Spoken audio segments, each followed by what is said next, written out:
अस्सलाम वालेकुम। आज हम आपके साथ शेयर कर रहे हैं रशियन सैलड की रेसिपी। बहुत ही मज़ेदार, बहुत ही टेस्टी लगता है। ये दावतों में हो या वैसे ही खाने के लिए घर में आम तौर पे तो हर हाल में ही इसको दिल करता है फ़ौरन ही खा लें। और ये ठंडा और मीठा बहुत मज़े का लगता है हर मौसम में। तो इसको बनाना बहुत ही आसान है। और इसको बनाने के लिए हमने जो जो कुछ लिया है वो आपके साथ शेयर करते हैं। ये सबसे पहले हमने बड़ा बोल ले लिया है। इसके अंदर 1 कप डाल दी है क्रीम। क्रीम काफ़ी ठंडी है। और अब इसके अंदर डालेंगे मायोनीज़। मायोनीज़ भी तकरीबन इसके बराबर ही डालनी है। ये इतनी चीज़ें लेनी है, ये दोनों के सारी सब्जियों के ऊपर अच्छी सी कोटिंग आ जाए। ड्राई ड्राई बिल्कुल नहीं रखना है इनको। और अब डाल दिया है 1 टीस्पून काली मिर्चें और 1 टीस्पून है ये वाइट मिर्चें। और ये है 2 टेबलस्पून बारीक पिसी हुई चीनी और ½ टीस्पून है इसमें नमक। इन चीज़ों को ऐड कर दिया और अब इसमें डाल दिए हैं पाइनएप्पल। ये है 1 कप, छोटे छोटे पीसीज में काट लिए थे और इसका जूस बिल्कुल भी नहीं डालना है इसमें। और ये है एप्पल।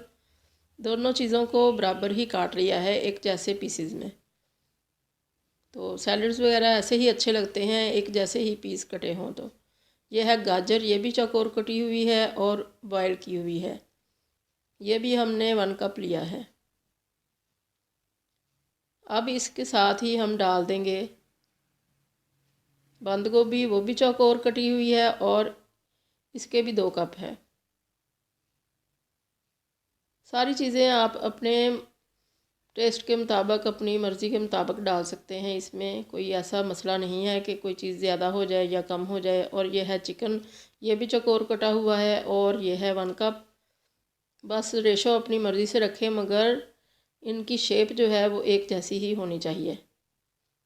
तो ये अभी हल्का हल्का गर्म ही था तो ठंडी चीज़ों में जाके इसकी स्टीम निकल रही है। और ये है आलू, ये भी चौकोर कटे हुए हैं और ये भी बॉयल हैं। और ये भी 2 कप थे। और ये मटर हैं बॉयल, ये 1 कप हैं। ये सारी चीज़ें हमने ऐड कर दी हैं। अब इनको अच्छा सा मिक्स करेंगे ताकि अच्छी सी कोटिंग आ जाए सारी चीज़ों के ऊपर, क्रीम की और मायोनीज़ की। बहुत सारे लोग बहुत सारे तरीक़ों से ये बनाते हैं, बहुत सारी चीज़ें इसमें ऐड की जा सकती हैं, मगर बेसिक जो हमने ज़्यादातर हम अपने घर में बनाते हैं इसी तरह से बनाते हैं। अगर और कोई फ्रूट्स वगैरह डालना चाहें तो वो भी डाल सकते हैं। ये बहुत ही मज़े की लगती है और देखने में भी अच्छी और खाने में तो उससे भी अच्छी। इसको चिल करके खाएं तो ये बहुत ही मज़े की लगती है। तो आप भी इस तरह से बना के खाएं। अल्लाह करे आपको बहुत पसंद आए। दुआओं में याद रखिएगा। अल्लाह हाफिज़।